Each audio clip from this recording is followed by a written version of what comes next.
What up? It's your boy T-Burn Hunter Reaction. Today is Films Friday. Now, we're about to do a special kill count before I do the kill counts and dead body counts.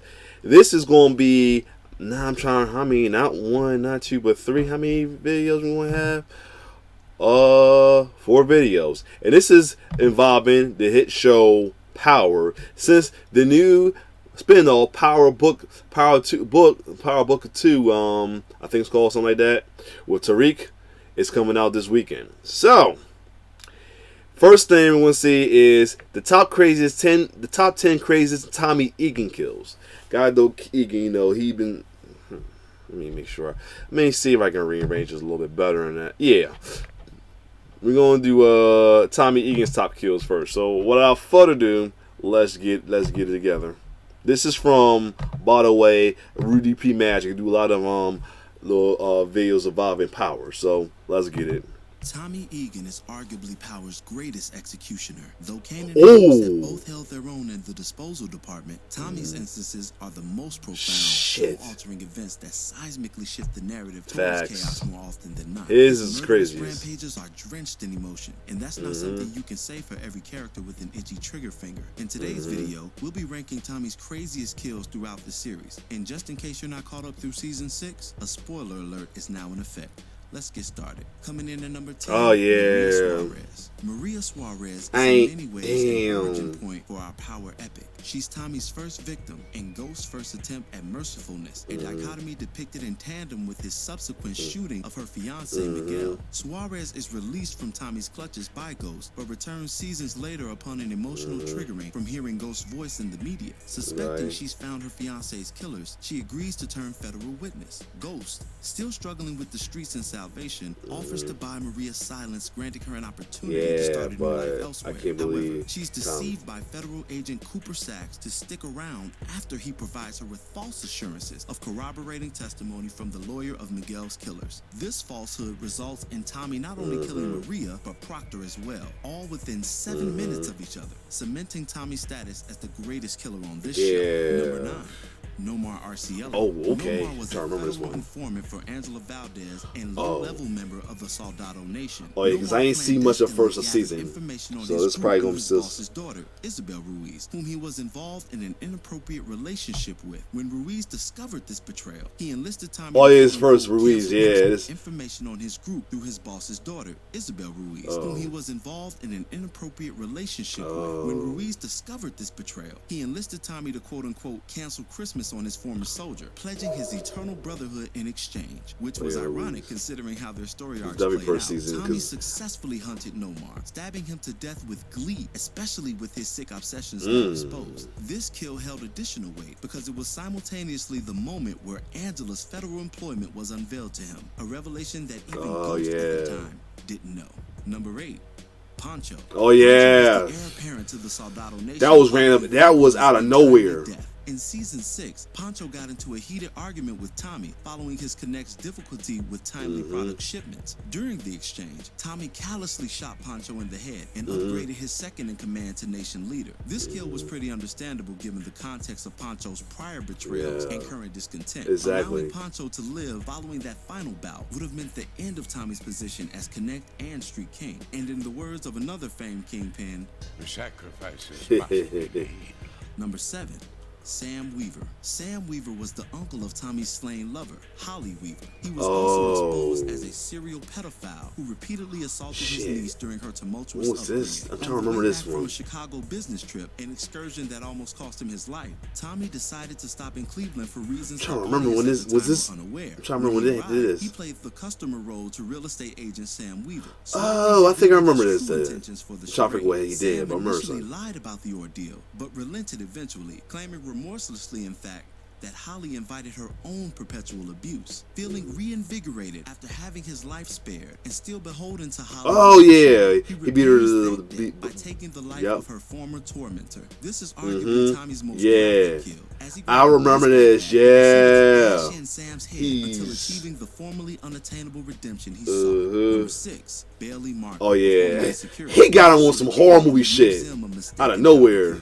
Bailey Markham fell victim to Tommy's blade in a brutal stabbing smack dab in the middle of Proctor's kitchen. Markham obtained a major piece of evidence implicating Tommy in the murder of Felipe Lobos and Vibora Ruiz, courtesy of Greg Knox, of course. When Greg is killed, Markham attempts to clear his friend's good name. He receives a call from Proctor to team up in clearing both their associates' name. Proctor's main objective being Ghost, of course. Markham plays the Ruiz recording for Proctor in his home, only to be stabbed viciously by Tommy.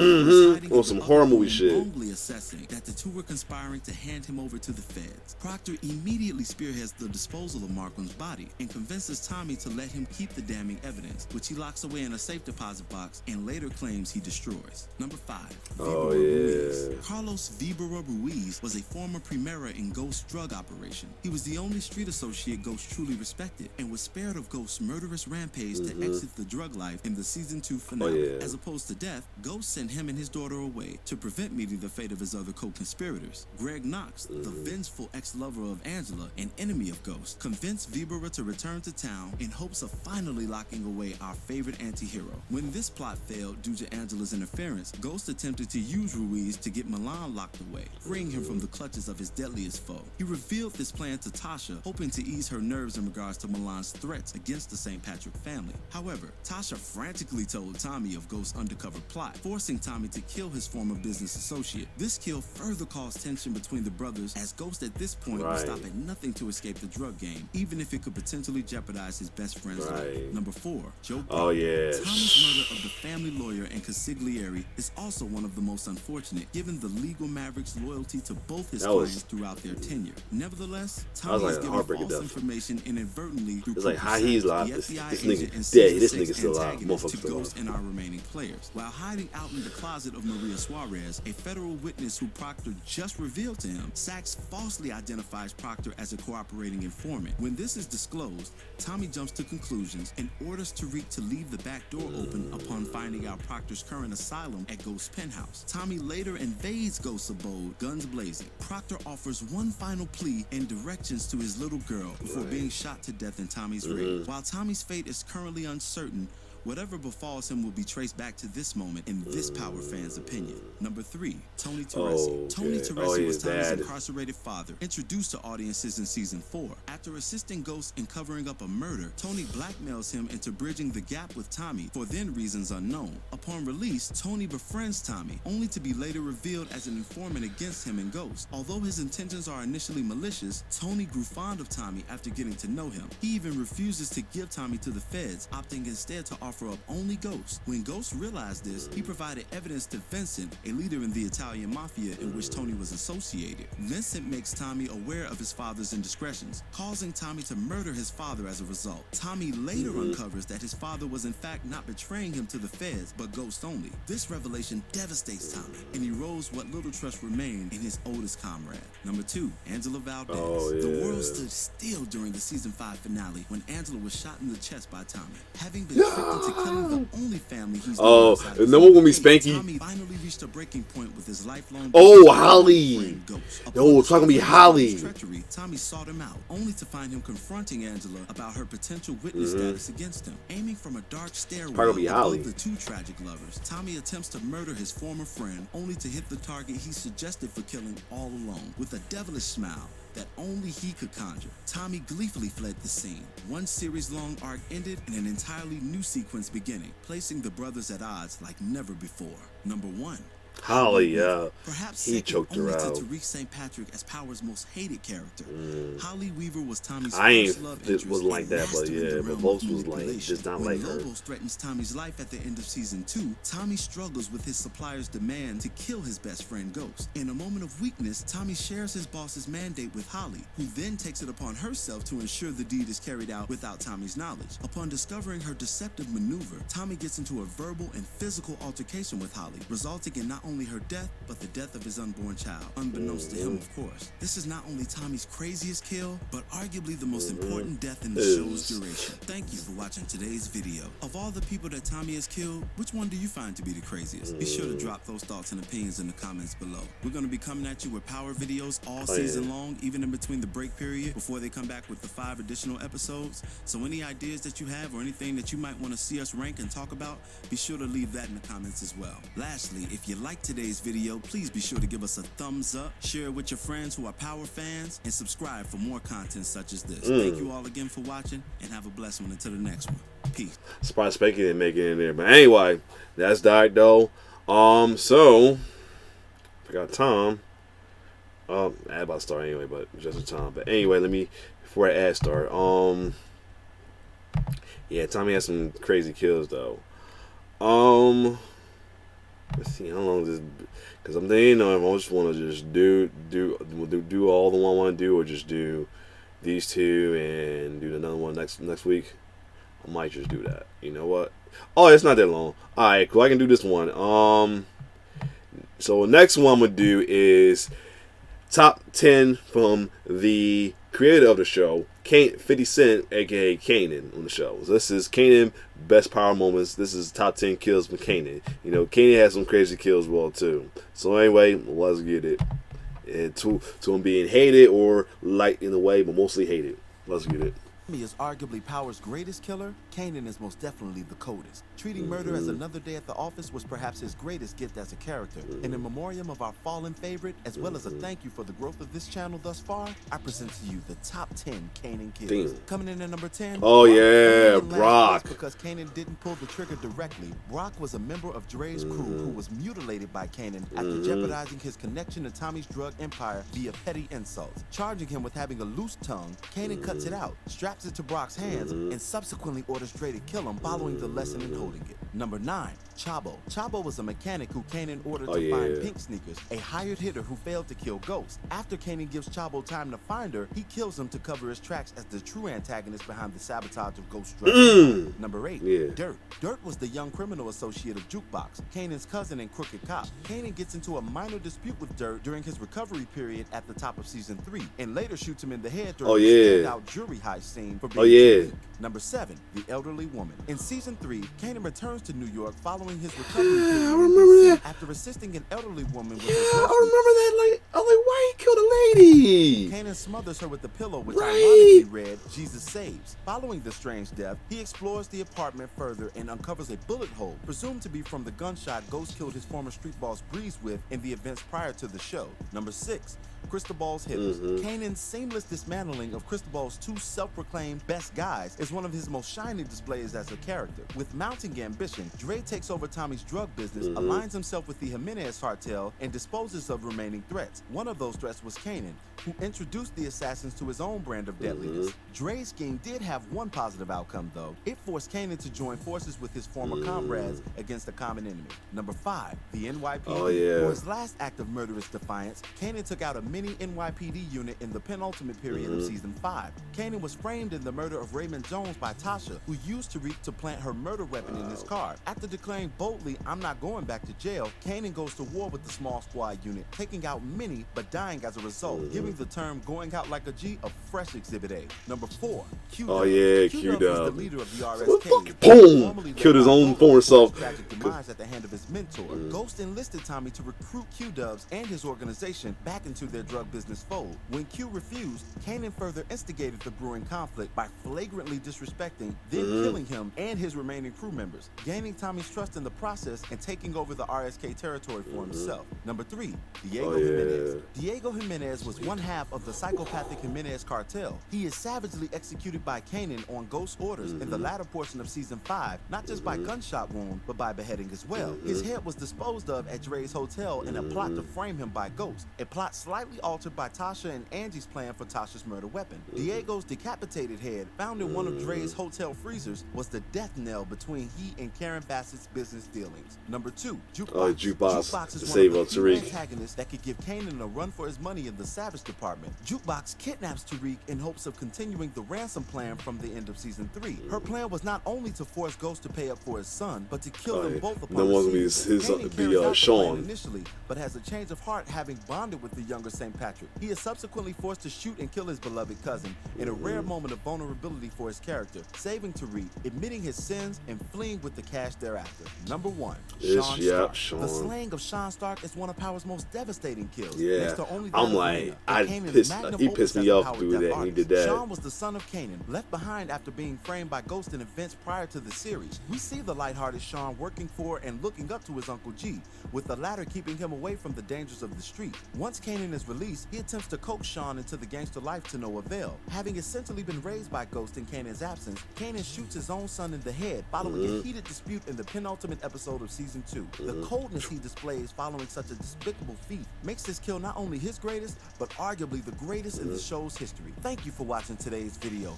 As always, if you like this video, go ahead and hit the thumbs up button for us, share it with your friends who are Power fans, and subscribe for more content such as this. This is Rudy P. Magic of RudyPMagicBeats.com. Alright, cool.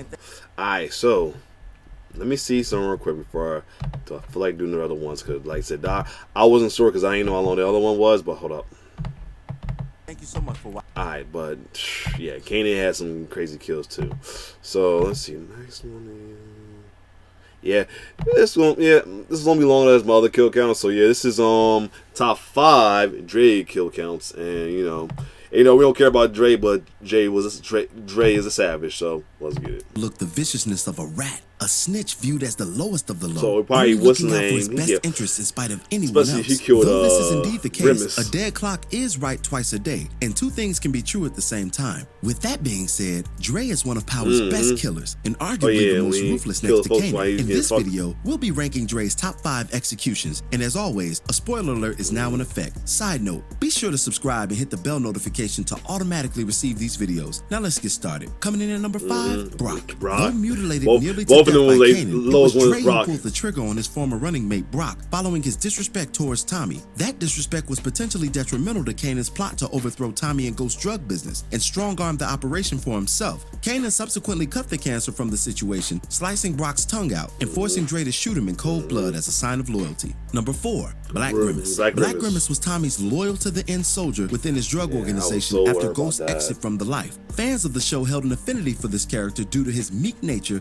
and unwavering devotion to Tommy and his operation. Following Dre's capture by Two Bit and Spank, Grimace was left to keep watch over him in their absence. In his final blunder, BG catered to Dre's hostage complaints, tried to ease them, and is viciously killed in the process. At the time of this video's creation, BG's murder and its ramifications are up in the air, with Tommy currently unaware of his whereabouts. But it's like series co-star and producer 50 Cent said in his semi-autobiographical film, Get Rich or Die Trying. Show no love.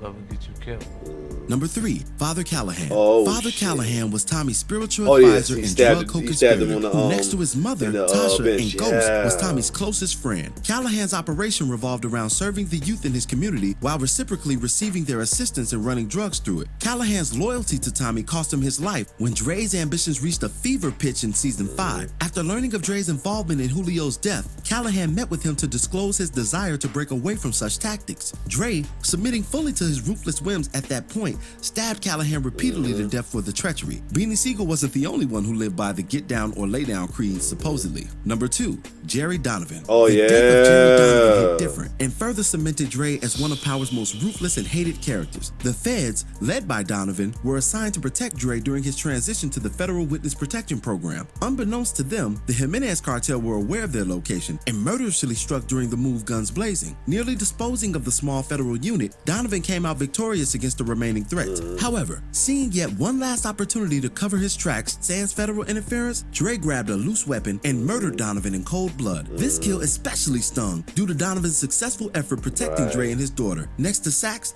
Donovan was the final remaining member of the original drug task force constructed in season 1. All the rest, including Angie, are now history.